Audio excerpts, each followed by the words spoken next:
You know what I saw in the Stones? I saw some way, I saw that they were going to open up, eventually, a lifestyle that I was going to be able to move into, which they did, that early 64 period, that sort of David Bailey photo bike. Whereas I don't really think the Beatles ever had class. The Stones, I quite like the clothes they wore, whereas the Beatles always looked like 2 years behind. Beatle jackets were in fact Pierre Cardin, from what I wore as a mod. I didn't ever want to copy Jagger. To me, Mick is more of a ballet dancer than this thing. I think he's become to rock what Nureyev is to ballet. He's become very much Sunday Times kind of fodder. But I think Mick does have aspirations to have weekends with royalty. I'm sure Mick would like to see himself described over 10 pages by a really good novelist, someone like Somerset Maugham, describing his attire and the glint in his eye, the deep emotional movements of his lips and all that. He definitely sees himself that way. But I think Mick's trying to keep abreast of what is happening.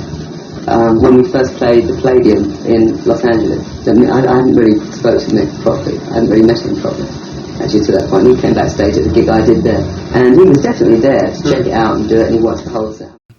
Maybe watching, while you've been out of the country, you've watched the T-Rex phenomenon grow. Well, I saw Marc Bolan in LA when he played his so-called debut, which is about the 4th time he played in LA, actually. He played in a ballroom, which is quite nice. And he was all right, he went down well. Looked nice. I thought he was best when he played his acoustic numbers, really, sitting on his podium, rather like he is now.